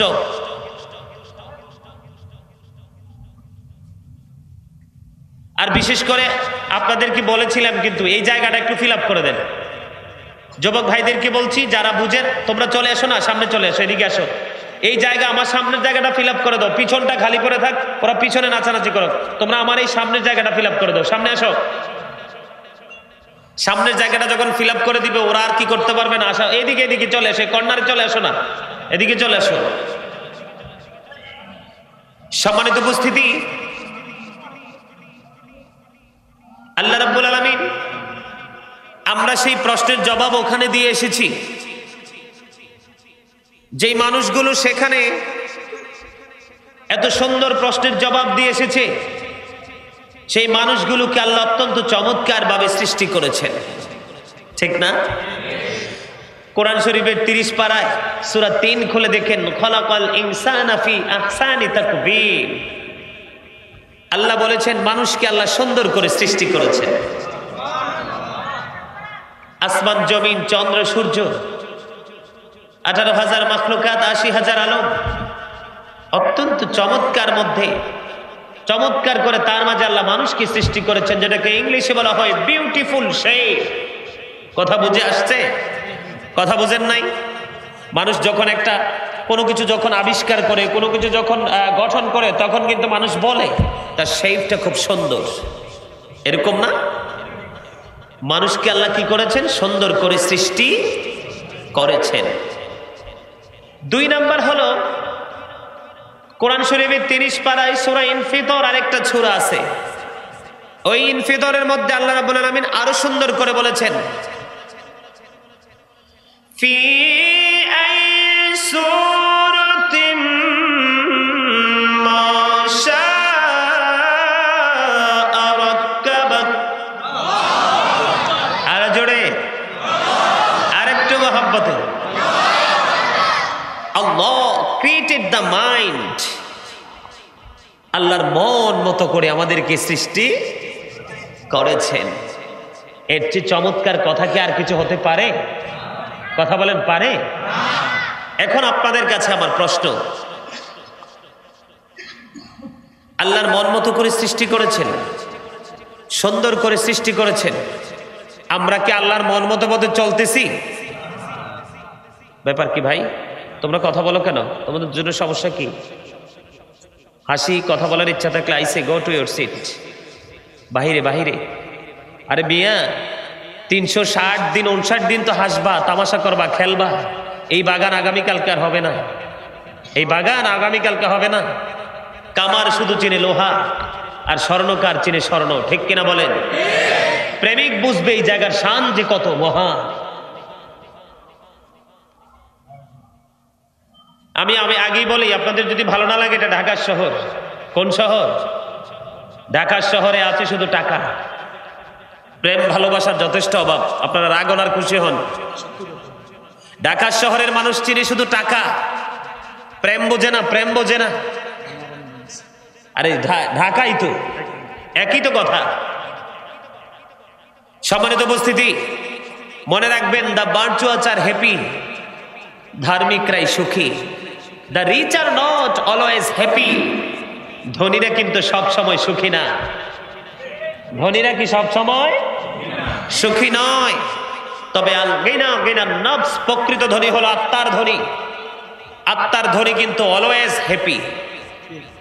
জোরে বলেন না, ঠিক না বেঠিক? আরো জোরে। এই মেয়ে ওয়াজ কোন দিকে করব? নিজের বিবেককে একবার প্রশ্ন করেন তো। আল্লাহ যে সুন্দর করে আপনাকে সৃষ্টি করেছে, আমি কি সুন্দর মতো চলতে পারছি? না। কেন? পৃথিবীর জন্য। কার জন্য? পৃথিবীর জন্য। সূরা আল ইমরানের 185 নম্বর আয়াতের শেষ অংশে একটু ঢুকেন। আল্লাহ বলেছেন, ওমাল হায়াতুদ দুনিয়া ইল্লা মাতাউল গুরুর। এই দুনিয়ার জীবনটা একটা ধোঁকা ছাড়া কিচ্ছু না, একটা প্রতারণা ছাড়া কিচ্ছু না। এই জায়গাটা একদিকে হলো প্রেমের বাগান, আরেক দিকে হলো ভয়ের বাগান, তাকওয়ার বাগান। একদিকে প্রেম ভালোবাসা, এখানে ট্রেনিং দেওয়া হবে। আরেক দিকে আল্লাহকে কিভাবে ভয় করা হয় সেই ট্রেনিং দেওয়া হবে। আল্লাযীনা আমানু, যারা ঈমান এনেছে, ওয়া কানু ইয়াত্তাকুন, এবং তাকওয়া অবলম্বন করেছে, লাহুমুল বুশরা, তাদের জন্য সুসংবাদ, ফিল হায়াতিদ দুনিয়া, দুনিয়ার জীবনে, অফিল আখিরা, এবং পরকালের জীবনে। সুবহানাল্লাহ বলবেন না? আরে আরো জোরে। এটা কিসের মাস? রজব মাস। Thank you, you are great my dear brother. আলহামদুলিল্লাহ বলেন। আরো জোরে। এটার নাম হলো মুসলমান। আরে মিয়া, কত সংখ্যা জীবনে গণেছেন? 12টা মাসের নাম জিজ্ঞেস করলে বলতে পারবেন না এখন, অথচ মুসলমান। ঠিক কিনা বলেন? 1 2 3 4 5 6 7 11 এরকম করে করে আপনি ইংলিশে সব সংখ্যা বলে দিতে পারবেন, কিন্তু আরবিতে যদি এখন আমি 10 পর্যন্ত বলতে বলি, পারবেন না। কথা বলেন, ঠিক না বেঠিক? অথচ এই কোরআন আরবি ভাষা, আল্লাহর অমীয় বাণী, লৌহে মাহফুজের কোরআন। কোরআন আমাদের মুসলমানের উপর নাজিল। কথা বলেন না কেন? কার জন্য? এটা কার জন্য? ঈমানদারদের জন্য। কথা বলেন না কেন? যদিও সৃষ্টি সবার জন্য, কিন্তু এটা নেয়ামত কার কাছে? ঈমানদারদের কাছে। কার কাছে? মুমিনের কাছে। আমি যেটা বলতে চেয়েছি, আল্লাহ এত সুন্দর করে সৃষ্টি করলো, আমরা কি সুন্দর করে তুলতে পারি? পারি না। শুধু পৃথিবীর জন্য। এই মিয়া জিকির করার সময় দেখছি অনেকেই মুখটা বন্ধ রাখছেন। কেন? আল্লাহ বলেছেন, ফাযকুরুনি আযকুরুকুম। আল্লাহ বলেছেন, remember me then I will remember you. তোমরা আমাকে স্মরণ করো, আমি তোমাদেরকে স্মরণ করব। ওয়াশকুরুলি ওয়ালা তাকফুরুন। আল্লাহর প্রতি কৃতজ্ঞ হতে বলছে, অকৃতজ্ঞ হইতে নিষেধ করেছেন। আমরা তো বর্তমানে সবই অকৃতজ্ঞ। দু চারজন লোক আছে আল্লাহর পাগল, মদিনাওয়ালার পাগল, এদেরকে কিন্তু এই সমাজের অসভ্য মানুষগুলো ভালো চোখে দেখে না। কথা বলেন না কেন? আরো জোরে। চিন্তার কোনো কারণ নাই, কিয়ামত খুব অচিরেই আসবে। They will listen their wives. সন্তানরা মা বাবাকে ছেড়ে মায়ের কথা উপেক্ষা করে বউয়ের কথা মতো চলবে। বিয়ের পরে ছেলে আর ছেলে থাকে না, এটা জমদুধ হয়ে যায়। তবে সব ছেলে নয়। Characterless men will come in national power. চরিত্রহীন লোক ক্ষমতায় আসবে, অলওয়েজ এটা রেডি হয়ে গেছে।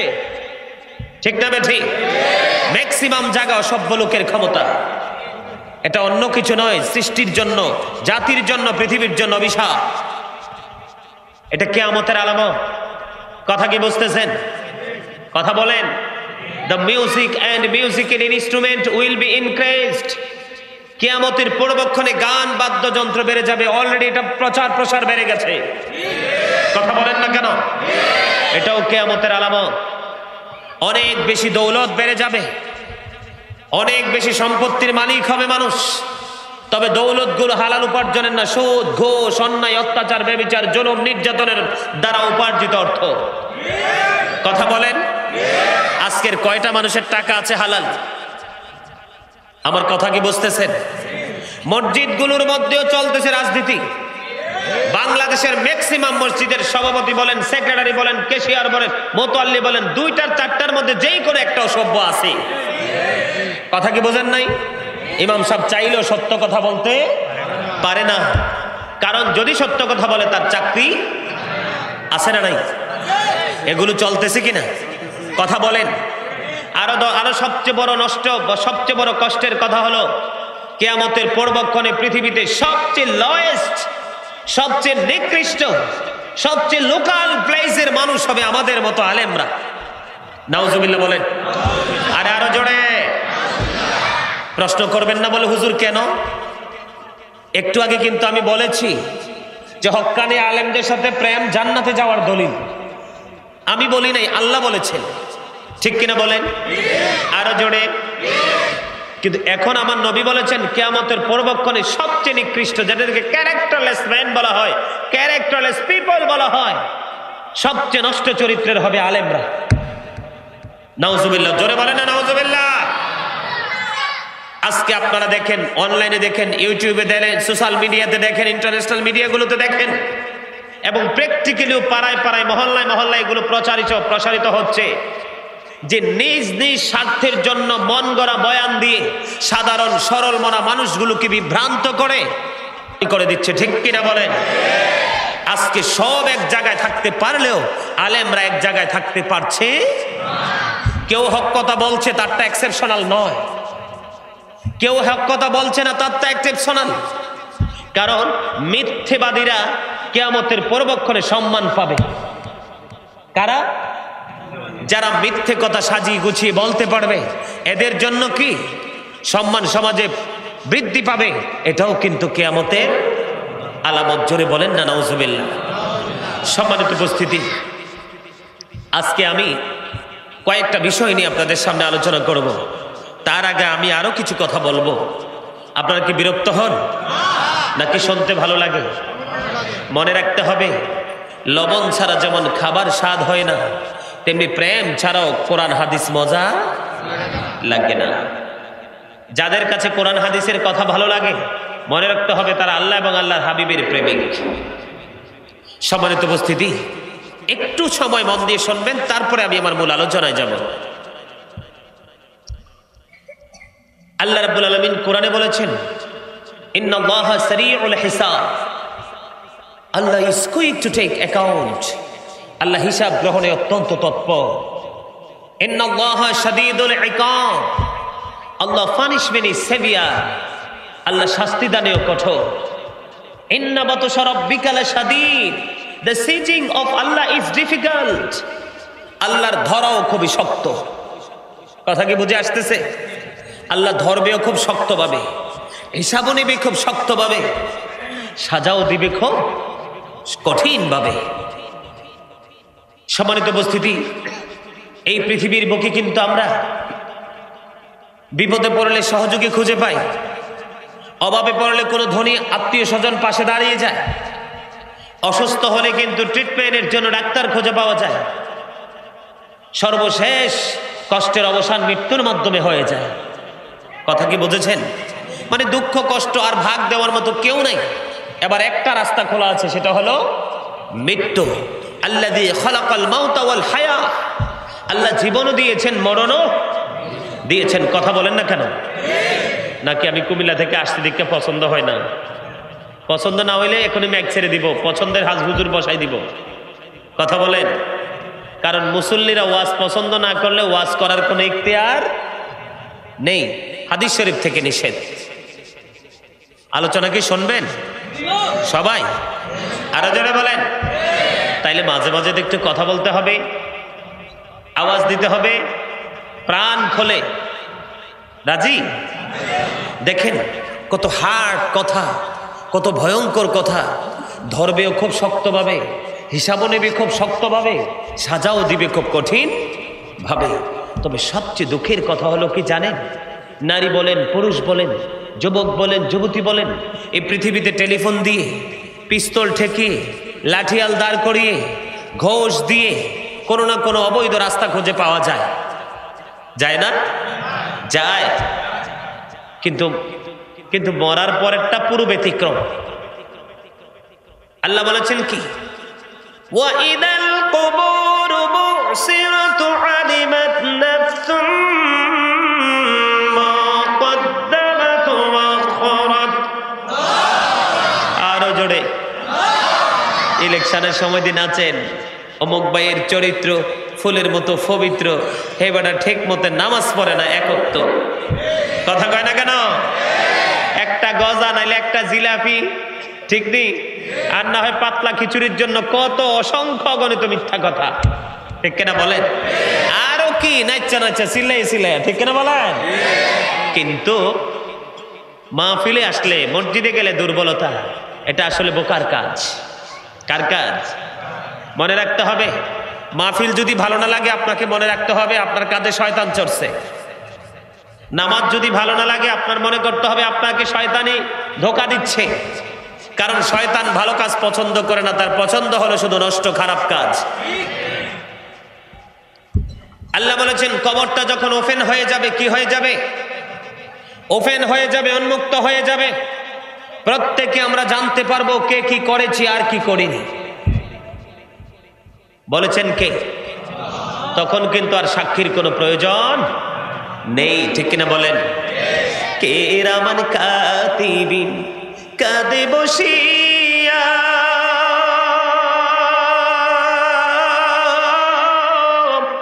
সকল কর্ম লিখিতেছে হুকুমনিয়া, আল্লাহর হুকুমনিয়া। 40 কদম হাটিয়া আসবে রে সজন, মুনকারে নাকির হাজির হইবে রে তখন। ঠিক কিনা বলেন? অস্বীকার করার কোনো সুযোগ আছে? আছে? কোনো সুযোগ নেই। রাসূল বলেছেন আল কবরু রাউজাতুম মির রিয়াদিল জান্নাতি আও হুফরাতুম মিন হুফারিন নার। কবরটা জান্নাতের একটা টুকরা হবে, জাহান্নামের একটা গর্ত হবে। যাদের কবর জাহান্নামের গর্ত হবে তাদের উপায় থাকবে না, তাদের কোনো কুল কিনারা থাকবে না। যত কষ্ট, যত দুর্দশা, যত যন্ত্রণা সবগুলো হবে অবর্ণনীয়, যেটা বর্ণনা করে শেষ করা যাবে না। সেখানের পরিস্থিতি অত্যন্ত ভয়ঙ্কর। কি? অত্যন্ত ভয়ঙ্কর। বন্ধুরি আমার, আল্লাহ বলেছেন সেখানে লা ইয়ামুতু, মরার কোনো আর সুযোগ নাই। People will not die that day, সেদিন মানুষ আর মরতে পারবে না। ফিহা ওয়ালা ইয়াহইয়া, চাইলে মানুষ সেদিন আর বাঁচতেও পারবে না। People will not be able to live that day, সেদিন মানুষ বাঁচতেও পারবে না। ওয়ামা হুম আনহা বিগাইবিন, people will not be able to escape that day. সেদিন মানুষ সেখান থেকে পালাইতেও পারবে না। জোরে জোরে বলেন না নাউজুবিল্লাহ, আর জোরে। আপনারা বলেন এটা কি ভয়ঙ্কর কথা না? কথা বলেন না, ভয়ঙ্কর কথা না? হিসাবও দিতে হবে, সাজাও নিতে হবে, বাঁচতেও পারবো না, মরতেও পারবো না, পালাইতেও পারবো না। যদি সুযোগ পাই, কোন কাজের কোন সাজা, কোন পাপ করলে কি ধরনের সাজা হবে, সেই বিষয়ের উপর সুযোগ পাইলে আলোচনা করব লাস্টে। তবে তার আগে বর্তমান সমাজে, বর্তমান যুগে আমি কিন্তু বেশি বেশি খবর দেখি। খবরে ইদানিং দেখলাম, অনেক সোশ্যাল মিডিয়াতে দেখলাম যে অনেক মা বাবা সন্তানদের কাছে বড় অসহায়। বিশেষ করে আপনারা জানেন যে নরসিংদীর যে ঘটনা, দেখেন নাই আপনারা? কথা বলে না কেন? ওই যে ছোট্ট ছেলে ব্যাংকের কোটি টাকা নিয়েছে, বাড্ডার বাড়ি নিয়েছে, নরসিংদীর বাড়ি নিয়েছে, বাবাকে নির্যাতন করে মৃত্যুর মুখে ঢেলে দিয়েছে। এই খবরটা আপনারা শোনেন নাই? কে কে শুনছেন হাত তোলেন তো দেখি। সবাই শোনে নাই তো? এই যে 4-5 জন শুনছে। সম্মানিত উপস্থিতি, এইরকম অসংখ্য প্রমাণ বাংলার জমিনে আছে, ঠিক কিনা বলেন? আল্লাহ রাব্বুল আলামিন বলেছেন, তোমরা আল্লাহর সাথে কোনো কিছুকে শরীক করিও না। ইবাদত করতে হলে আল্লাহর ইবাদত করো, আর মা বাবাকে ভালোবাসো। এটা কে বলেছেন? ওয়াবুদুল্লাহ ওয়ালা তুশরিকু বিহি শাইয়্যা ওয়া বিল ওয়ালিদাইনি ইহসানা। জোরে বলেন না আল্লাহু আকবার। তোমরা আল্লাহর ইবাদত করো, আল্লাহর সাথে কাউকে শরীক। ওয়া বিল ওয়ালিদাইনি ইহসানা, পুরো কথাটাই কিন্তু মা বাবাকে নিয়ে। জোরে বলেন না সুবহানাল্লাহ, আরো জোরে। সম্মানিত উপস্থিতি, we should obey our parents। কথা কি বুঝতেছেন? সম্মানিত উপস্থিতি, কর্তৃপক্ষের একটু অনুরোধ আছে, একটু করে কারবালা নিয়ে আলোচনা করা। আপনারা এখানে যারা উপস্থিত আছেন সবাই কি কারবালার পক্ষে না বিপক্ষে? কে কে পক্ষে হাত তোলেন তো? ইমাম হুসাইনের পক্ষে না বিপক্ষে? 2 হাত তুলে দেখাতে হবে। এখানে বিপক্ষে কেউ নাই না? হাত নামান। কারণ হচ্ছে কি জানেন, এখন যদি বিপক্ষের লোক থাকে, আমি যদি ওয়াজ করি, তার কাছে কিন্তু এগুলো ভালো লাগবে না। সম্মানিত উপস্থিতি, ইমাম হুসাইন রাদিয়াল্লাহু তাআলা আনহু 72 জন সঙ্গীকে নিয়ে কারবালার ময়দানে শহীদ হয়েছেন। সেই হিজরি সন ছিল 61 হিজরি। কত? 61 হিজরিতে মুহররমের 10 তারিখে ইমাম হুসাইন ওনার সঙ্গীদেরকে নিয়ে কি হয়েছেন? শাহাদাত বরণ করেছেন, ইয়াজিদ বাহিনীর নির্মম অত্যাচার তাণ্ডবের শিকার হয়ে। ঠিক কিনা বলেন? আর জোরে বলেন, আর একটু মহব্বত করে। Yazid is characterless. ইয়াজিদ ছিলেন চরিত্রহীন। ইয়াজিদ ছিলেন কি? চরিত্রহীন। বলো হুজুর কেন বললেন? ইয়াজিদের উপদেষ্টা ছিল শারজুল বিন মানসুর রুমি। সে ছিল একজন ইহুদি, বেঈমান। আল্লাহ কোরআনে বলেছে, ইন্নাল কাফিরিনা কানু লাকুম আদুওয়াম মুবিনা। আল্লাহ বলেছেন, the heretics are the eternal enemy of the believers. বেঈমান কাফের মুশরিকরা আমরা ঈমানদারদের প্রকাশ্য দুশমন। নাউজুবিল্লাহ বলেন। এটা কে বলেছেন? আল্লাহ। সেই ইহুদিদের মধ্যে একজন ছিল ইয়াজিদের উপদেষ্টা, যার নাম ছিল শারজুল বিন মানসুর রুমি, যার কাজ ছিল দিনের বেলা বানর নাচানো, রাতের বেলা মদের আসর বসানো, নাচের আসর বসানো, অসভ্য নারীদেরকে নিয়ে। জোরে বলেন নাউজুবিল্লাহ। মদ কি হারাম না হালাল? আল্লাহ বলেছেন, ইন্নামাল খামরু ওয়াল মাইসিরু ওয়াল আনসাবু ওয়াল আজলামু রিজসুম মিন আমালিশ শাইতান ফাজতানিবুহু লাআল্লাকুম তুফলিহুন। মদ, জুয়া, মূর্তি পূজা, ভাগ্য গণনা করা, এগুলো ঘৃণ্য বস্তু। রিজসুম মিন আমালিশ শাইতান, শয়তানের কাজ। কার কাজ? কথা বলে না। আরে ভাই, আলোচনা আমি শেষ করে দিব, 12টা বাজে গেছে তো, কিছুক্ষণের মধ্যে আলোচনা শেষ করে দিব। কথা বলেন, এগুলো কার কাজ? এগুলো থেকে বেঁচে থাকতে হবে। যদি আমরা সফলতা অর্জন করতে পারি, ঠিক কিনা বলেন? কে বলেছেন? আল্লাহ। শয়তান মানুষের বন্ধু না শত্রু? ইন্না শাইতানা লাকুম আদুওয়ান ফাত্তাখিযুহু আদুওয়া। শয়তান আমাদের দুশমন, তাদেরকে দুশমন বলে গণ্য করতে হবে। Shaitan is the eternal enemy of the believers. শয়তান হলো ঈমানদারদের প্রকাশ্য শত্রু, ঠিক কিনা বলেন? আরো জোরে বন্ধুরা আমার। তো এই শারজুল বিন মানসুর রুমি ছিল উপদেষ্টা ইয়াজিদে।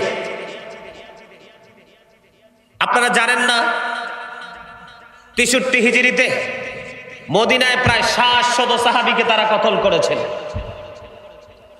1000-এরও বেশি নারী ইয়াজিদ বাহিনীর তাণ্ডবে অবৈধ সন্তান প্রসব করেছেন। জোরে বলেন না কেন নাউজুবিল্লাহ। এরা এতটা চরিত্রহীন, ইয়াজিদ বাহিনী এতটা কষ্ট দিয়েছেন, যার সম্পর্কে হাদিস শরীফের মধ্যে এসেছে আল হাসান ওয়াল হুসাইন সাইয়্যিদা শাবাবি আহলিল জান্নাহ। Imam Hasan and Hussain leader of younger people in Jannah. Imam Hasan Hussain হচ্ছে জান্নাতের সব যুবকদের লিডার, ইমাম সরদার। জোরে বলেন সুবহানাল্লাহ। রাসূলের কলিজার টুকরা, ঠিক কিনা বলেন? আরো জোরে বন্ধুরে আমার। ইয়াজিদ কোনোদিন প্রকাশ্য মসজিদ ভাঙে নাই, ইয়াজিদ কোনোদিন প্রকাশ্য মাদ্রাসা ভাঙে নাই, ইসলামের বিরোধিতা করে নাই। মুখে বলতো ইসলামের কথা, আর অন্তরে ছিল ইসলামকে ধ্বংস করার পায়তারা। আমাদের মধ্যে, আমাদের মাঝেও কিন্তু ইয়াজিদ গ্রুপের এরকম লোক আছে। কথা বলেন না কেন? বাংলাদেশের বিভিন্ন জায়গায় জায়গায় ছড়িয়ে ছিটিয়ে পড়েছে বন্ধু। কেন রে? ইমাম হুসাইন রাদিয়াল্লাহু তাআলা আনহু ইয়াজিদের সাথে বন্ধু যুদ্ধ হলো। ইয়াজিদ বন্ধু সব ধরনের নোংরামি, সব ধরনের নষ্টামি, সব ধরনের ইসলাম বিরোধী কাজের সাথে সম্পৃক্ততা ছিল, যদিও মুখী ছিল তার ইসলামের প্রেমের কথা। বন্ধুরে আমার, আমার নবী উম্মে সালমা রাদিয়াল্লাহু তাআলা আনহাকে বললেন, রে উম্মে সালমা, তুমি মাটিগুলো যত্ন করে রেখে দাও। যেদিন দেখবে মাটিগুলো লাল হয়ে গেছে রে, সেদিনই মনে করবা আমার হুসাইন কারবালায় শাহাদাত বরণ করেছে। 61 হিজরিতে বন্ধু সত্যি সত্যি ইমাম হুসাইন রাদিয়াল্লাহু তাআলা আনহু তিনি কি করলেন? ওই উম্মে সালমা রাদিয়াল্লাহু তাআলা আনহা 61 হিজরিতে বন্ধু তিনি নজর দিয়ে চায়া দেখলেন ওই কারবালার ওই যে নবী মাটিগুলো দিয়েছিলেন, এই মাটিগুলো একবারে রক্তে লাল লাল হয়ে গেছে। ওনার তন্দ্রা আসলো, তন্দ্রার মধ্যে তিনি দেখতে পাইলেন প্রাণের নবী, ওনাকে দেখতে পাইলেন দোলাবালিতে দোসর। ওগো নবী, আপনার এই অবস্থা কেন গো? এবার আমার নবী ডাক দিয়ে বলল, আমি এই মাত্র কারবালা থেকে এসেছি। নবীর হাতে বন্ধু একটা শিশি ছিল, এই শিশি ভর্তি ছিল বন্ধু রক্ত। ইয়া রাসূলুল্লাহ, ইয়া হাবিবাল্লাহ নবী গো, আপনার হাতে এই রক্ত শিশি কেন গো? কয় আমি কারবালা থেকে সকল শহীদদের রক্ত আমি এই শিশির মধ্যে, বোতলের মধ্যে ভরাট করেছি। জোরে জোরে বলেন না সুবহানাল্লাহ। বলো হুজুর, এত জনের রক্ত এই ছোট্ট শিশির মধ্যে ঢুকানো কেমন করে? এটার নামই হলো মুজিজা, এটাই হলো নবীদের মুজিজা। দেখতে দেখতে দেখতে দেখতে বন্ধু কারবালার একবার অন্তিম সজ্জায় চলে গেল। অনেক বড় ইতিহাস এই কারবালার ঘটনা। এই কারবালার ঘটনা বন্ধু অল্প সময়ে বলে শেষ করা যায় না। যেহেতু শুনতে চেয়েছেন, আমি মর্মান্তিক জায়গাটা একটুখানি শোনাবো আপনাদেরকে। যুদ্ধ করতে করতে বন্ধু একক যুদ্ধের যখন সময় হয়ে গেল, একক যুদ্ধের যখন সময় হয়ে গেল, এবার আলী আকবর একটা ডাক দিয়ে বলল, বাবা আমাকে আপনি অনুমতি দিন, আমি ওই ইয়াজিদ বাহিনীর উপর হায়দারি আক্রমণ চালাবো, তাণ্ডব চালাবো, সত্যের পথে আমি লড়াই করব বন্ধু। আলী আকবর কে করলেন? যুদ্ধের ময়দানের দিকে তিনি চলে গেলেন। ইয়াজিদ বাহিনী তাকে চতুর্দিক দিয়ে বন্ধু আক্রমণ করলেন। যুদ্ধের ময়দানে যুদ্ধ করতে করতে তিনি ক্লান্ত হয়ে গেলেন। এবার দৌড়ে চলে এসেছেন আলী মুকামের কাছে, ইমাম হুসাইন রাদিয়াল্লাহু তাআলা আনহুর কাছে। এসে ডেকে ডেকে বলছেন, বাবা খো, আমাকে একটুখানি পানি দাও না, আমি একটু যদি পানি পাই পান করতে পারি গো, তাহলে ইয়াজিদ বাহিনীর উপর আমি তাণ্ডব চালাবো। এবার কি করলেন? তিনি কি বলল? হ্যাঁ, কি করতো? কারে? ও আচ্ছা, ঠিক আছে, বুঝতে পারছি। দেখেন, আমি আপনাদেরকে এই জায়গাটা, শুধু এই কারবালার এই অংশটা, শেষ অংশটা আপনাদেরকে একটু শোনাচ্ছি এই কারণে যে আমরা যেন পৃথিবীতে চলার পথে এই হুসাইনি চেতনাকে অন্তরে ধারণ করে, কারবালা এই ঘটনাকে অন্তরে ধারণ করে আমরা যেন অন্ততপক্ষে এই শিক্ষাটা অর্জন করতে পারি যে পৃথিবী আমাদের শেষ হয়ে যাক, পৃথিবী আমাদের কাছ থেকে দূর হয়ে যাক, চলে যাক, কিন্তু আমরা অন্যায়ের কাছে কোনোদিন মাথা নত করব না। ঠিক কিনা বলেন? অন্যায়ের কাছে আমরা কোনোদিন কি করব না? মাথা নত করব না। ঠিক কিনা বলেন? এবার দেখেন, আপনারা সবাই জানেন ফুরাত নদীর পানি কিন্তু সকল বেঈমান কাফিরের জন্য বরাদ্দ ছিল, রাসূলের কলিজার টুকরা ইমাম হুসাইন পরিবারের জন্য বরাদ্দ ছিল না। এবার ইমাম হুসাইন একটা ডাক দিয়ে বলল, বাবা, বাবা গো, কেমন করে আমি পানি